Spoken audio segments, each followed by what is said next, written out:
बिस्मिल्लाहिर्रहमानिर्रहीम। अस्सलाम वालेकुम। उम्मीद है आप खुश खुर्रम होंगे, बखैरियत होंगे। आज हम जानेंगे मकालमा के बारे में। मकालमा किसे कहते हैं और इसको लिखने के क्या क्या उसूल हैं। मकालमा के मायने बातचीत या गुफ्तगू करना है। इस बातचीत या गुफ्तगू के कई पहलू होते हैं। इसी गुफ्तगू से हम एक दूसरे तक अपनी बात पहुँचाते हैं और एक दूसरे के ख़यालात से आगाह होते हैं। मकालमा ज़बानी भी होता है और तहरीरी भी। तहरीर मकालमा कहानी, ड्रामा, नावल, अफसाना, फ़िल्म के लिए तहरीर किए जाते हैं। इनसे ही कहानी, नावल या अफसाने के किरदार के बारे में मालूम होता है और किरदार की शख्सियत खुलकर हमारे सामने आ जाती है। मकालमे की दो अक़साम होती हैं, दो किस्में होती हैं, हकीकी मकालमा या फ़र्ज़ी या ख़याली मकालमा। अब हकीकी मकालमे में इंसान बाहर मसरूफ़ गुफ्तगू होते हैं, आपस में बातचीत कर रहे होते हैं। वो कोई भी इंसान हो सकते हैं, जैसे बाप बेटा या दोस्त या ग्राहक दुकानदार के साथ या डॉक्टर मरीज़ के साथ जो बातचीत करते हैं, वो जो मकालमात होते हैं उनको हम हकीकी मकालमा कहते हैं। जबकि फ़र्ज़ी या ख़याली मकालमे में ख़याली बेजान अशिया को उनके हस्ब हाल बाहम मसरूफ़ गुफ्तगू दिखाया जाता है। अब मकालमा क्यों अहम है, ये मकालमे की अहमियत क्या है? तो इसकी अहमियत ये है कि मकालमे के ज़रिए हम किसी इंसान के मिजाज, इसकी ज़हनियत और उसकी शख्सी सलाहियतों का बेहतर अंदाज़ा लगा सकते हैं। मकालमा इंसान की पहचान का अहम ज़रिया है। ठीक है ना, आप जानते हैं कि किसी भी इंसान की गुफ्तगू और उसका जो जुमलों की अदायगी है, वो कौन से जुमले किस तरह के अल्फाज इस्तेमाल करता है अपनी गुफ्तगू में, वो उसकी पहचान होता है। इसी तरह फ़िल्म या ड्रामे में मकालमे दरअसल मकालमे की अमली शक्ल होती है। ठीक है ना, उसमें तो फ़िल्म ड्रामा जिसे आप जानते हैं कि देखने की चीज़ है, तो उसमें तो बोलकर अदायगी होती है, तो इससे हमें अपना पैगाम लोगों तक पहुंचाने में आसानी होती है।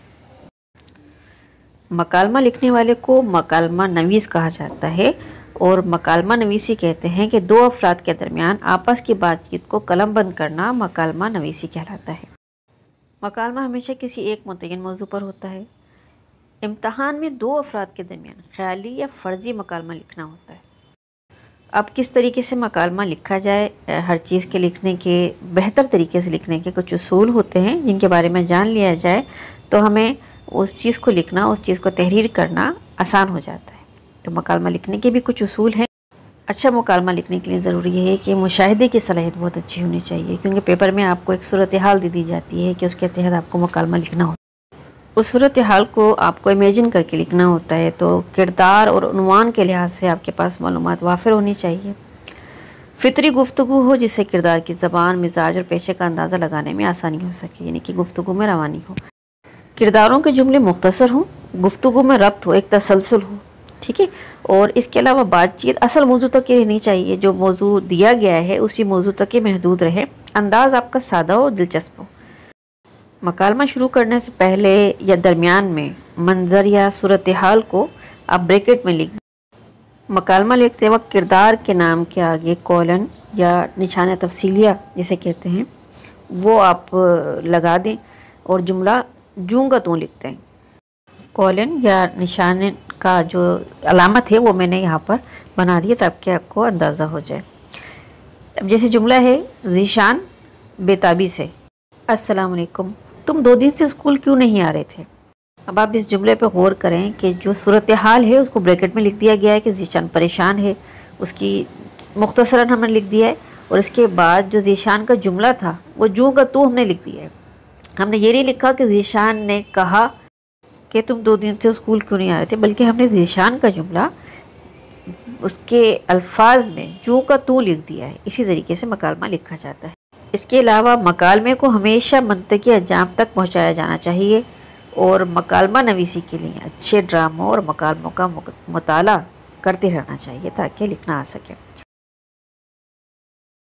एक मकालमे का मैंने हिस्सा यहाँ आपके साथ शेयर किया है कि ये 2 दोस्तों के दरमियान इल्म के फ़वाइद पर मकालमा है।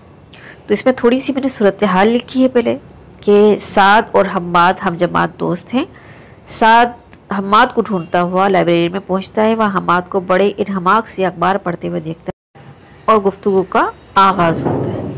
हम्माद अस्सलाम वालेकुम। अब साद जवाब देते हैं। साद के नाम के बाद कॉलम लगाएंगे, फिर वालेकुम अस्सलाम। अब रस्मी मकालमों के बाद तमहीद मानी जाती है उस उन्वान के तहत जिस पर आपको मकालमा लिखना है। तो इस तरीके से आप प्रैक्टिस करते रहिए। मकालमा लिखना कुछ मुश्किल नहीं है, आपके लिए आसानी होगा इंशाल्लाह। अब आपको समझ में भी आ गया होगा। इस हवाले से मज़ीद कुछ परेशानी हो, कुछ समझ में ना आ रहा हो तो आप मुझे कमेंट सेक्शन में मैसेज कर सकते हैं। अपना बहुत सा ख्याल रखिएगा और मेहनत से दिल लगा के पढ़ते रहिए। अल्लाह हाफिज़।